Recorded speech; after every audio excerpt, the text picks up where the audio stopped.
అందరికీ నమస్కారం అండి. ఆంధ్రప్రదేశ్ రాష్ట్ర వ్యాప్తంగా ఉన్న పెన్షన్దారులకు అయితే రాష్ట్ర ప్రభుత్వం అయితే గొప్ప శుభవార్త అయితే చెప్పిందనమాట.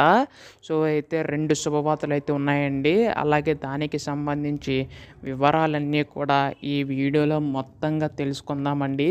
ఈ వీడియోని ఎక్కడ ఆపకుండా చివరి వరకు అయితే చూడండి. అంతకంటే ముందు కొత్తగా ఎవరైనా మన ఛానల్ని చూసినట్లయితే వెంటనే ఛానల్ని అయితే సబ్స్క్రైబ్ చేసుకోండి. అప్పుడే మీకు పెన్షన్ సంబంధించి ఏ చిన్న అప్డేట్ వచ్చినా కానీ మీకైతే ముందుగా తెలుస్తుంది. అలాగే వీడియోకి అయితే లైక్ చేయండి. మరికొంతమందికి ఈ సమాచారం అయితే అందుతుందన్నమాట. ఇంకా ఆలస్యం చేయకుండా వీడియోలోకి అయితే వెళ్ళిపోదాం. రాష్ట్ర వ్యాప్తంగా ఉన్న పెన్షన్దారులకు అయితే రాష్ట్ర ప్రభుత్వం 2 శుభవార్తలు అయితే చెప్పిందనమాట. ఇప్పటికే జూలై, ఆగస్టులో మనకు చూసుకుంటే 1, 2 తారీఖుల్లోని పెన్షన్ పంపిణీ మొత్తం కూడా పూర్తి చేసేవారనమాట.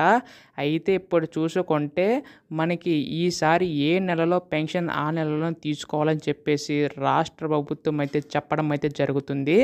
ఇక్కడ ముఖ్యంగా చూసుకున్నట్లయితే సపోజ్ మీరు ఆగస్ట్ నెలలో పెన్షన్ తీసుకోలేదు, అక్కడ మీరు సెప్టెంబర్ నెలలో తీసుకోవచ్చు అంటే అలా కుదరదనమాట. సో, ఒకవేళ ఒక్క నెలలో తీసుకోకపోయినా కానీ మీకైతే ఈ పెన్షన్ అయితే రాదనమాట. తర్వాత నెలలోనే వస్తుంది. అలాగే వరుసగా 6 నెలలు మీరు పెన్షన్ కానీ తీసుకోకపోతే మాత్రం మళ్ళీ ఈ యొక్క పెన్షన్ సంబంధించి మీకైతే రద్దు చేయడం అయితే జరుగుతుంది.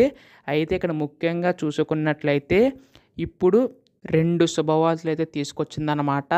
అయితే ఇది ఏంటంటే ఇప్పుడు మీరు ఒక జిల్లాలో ఉన్నారు. కాకపోతే అది మీరు వేరే జిల్లాలకు మార్చుకోవాలనుకుంటున్నారు. అంటే ఆ నెల పెన్షన్ సంబంధించి మీకు అందుబాటులో లేకపోతే మీరు వేరే జిల్లాలో వెళ్ళి తీసుకోవచ్చనమాట. అది ఎలాగంటే ఇప్పుడు మనకి ఇక్కడ చూసుకుంటే ఏ నెలలో పెన్షన్ పంపిణీ చేస్తారో అప్పుడు తర్వాత పెన్షన్ పంపిణీ అయిపోయిన తర్వాత మీరైతే వెంటనే బదిలీ చేసుకోవాల్సి ఉంటుందన్నమాట. అంటే పెన్షన్ బదిలీ చేసుకోవాల్సి ఉంటుంది. అయితే ఇక్కడ ఇది ఎలాగంటే ఇప్పుడు మీరు అయితే తూర్పుగోదావరి జిల్లాలో ఉన్నారు. మీరు పశ్చిమ గోదావరి జిల్లాకు మార్చుకోవాలనుకుంటున్నారు. అంటే మీరు ఆ సమయానికి మీరు పశ్చిమ గోదావరి జిల్లాలో అయితే ఉన్నారు. అప్పుడు మీరు పెన్షన్ పంపిణీ అయిపోయిన తర్వాత రోజు ఏం చేస్తారంటే మీ దగ్గర సచివాలయంకి వెళ్ళి అక్కడ మీ యొక్క పెన్షన్ సంబంధించి బదిలీ చేసుకోవాలని దరఖాస్తు చెప్తే వాళ్ళు ఏంటంటే ఆ నెల సంబంధించి అక్కడికైతే మార్చడం అయితే జరుగుతుంది. సో, దీనివల్ల మీరు పెన్షన్ అనేది అయితే లబ్ధి చేకూరుతారనమాట. సో, మీ పెన్షన్‌కి అయితే పోగొట్టుకోరు. ఇది ఒక శుభవార్తనే చెప్పాలన్నమాట.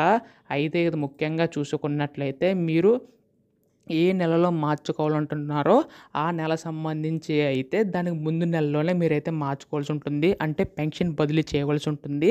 అప్పుడే దీనికి సంబంధించి మీరైతే అప్లికేషన్ సంబంధించి అయితే మీరైతే అప్లై అవుతుందన్నమాట. అయితే రెండో శుభవార్త చూసుకుంటే ఈసారి కొత్త పెన్షన్లు ఎవరైతే అప్లై చేసుకోవాలనుకుంటున్నారో వారికి కూడా శుభవార్త అయితే చెప్పిందనమాట.